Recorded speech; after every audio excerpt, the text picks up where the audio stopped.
소신공양은 일반 사람의 기준이 아닙니다. 이야기를 시작하기 전에 한 가지 부탁의 말을 하고 싶습니다. 이스라엘과 이란의 전쟁을 보면서 일부 미디어에서 넘쳐나는 자극적인 행위를 함부로 따라하지 마시고 오늘만 살 것처럼 생각하지 마세요. 유대교의 교리도 이슬람의 교리도 모순은 존재합니다. 그리고 불교에도 모순적인 면이 있습니다. 그러나 신들이 잘못을 한 것이 아니라 사람들이 신의 뜻을 해석하지 못한 것에 그 원인이 있습니다. 불교에서 높은 차원으로 분류하는 법화경.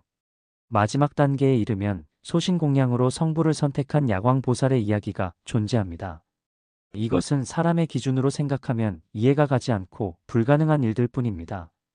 법화경의 내용 시작은 물질계에 있는 인간의 기준이 아니라 아라한의 기준이고 천상계에서 시작되고 있지 않나요?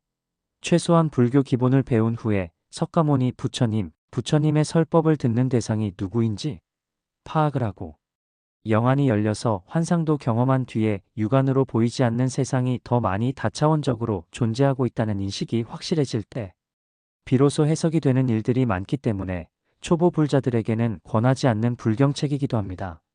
그러므로 소신공양과 등신불의 경지가 얼마나 대단한 위치에서 가능한 것인지를 나도 몰랐는데 다시 고민을 해보니까 자기의 성취 목적을 가지고 몸에 불을 지르는 것이 아니라 타인을 위하여 그리고 오로지 부처님께 드리는 예배였습니다.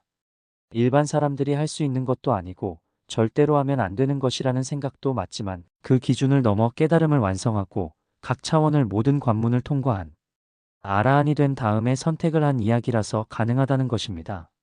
일반 사람들이 아무리 노력을 하더라도 1200년 동안 기름만 먹으면서 살 수 없고 그 후에 1200년 동안 기름을 몸에 바르면서 움직이지 못하는 고통은 견딜 수 없습니다. 그리고 1200년 동안 불태워지는 일 또한 견딜 수 없으며 그 향기가 깨달음을 줄 수 있는 일조차 일어나지 않으므로 그것은 순수한 신의 영역입니다. 그러니까 현재 인간의 기준과 능력에 비유하여서 깨달음을 측정하거나 성부를 거론하지 마시고 자신이 신통력을 다 갖추지 못한 보통 사람이라면 수다원을 목표로 수행하고 현자가 되고 아라한이 되어서 하늘 세계에 돌아갈 수 있을 정도로 노력하시기 바랍니다. 내가 다시 강조하고 또 하는 사후. 세상에서 보면 사람들이 갈 수 있는 지옥에 대하여 가장 잘 설명하고 있는 것은 지장경과 단테의 신곡인 것으로 보입니다.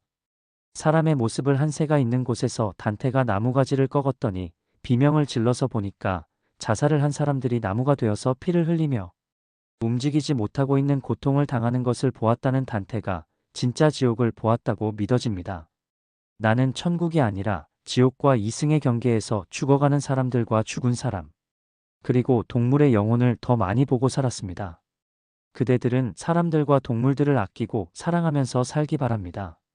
가족이 서로 아끼고 웃으면서 살아가는 행복한 모습이 천국과 가장 비슷하고 할 일을 다 하거든 빛으로 이루어진 하늘세계로 돌아가면 됩니다.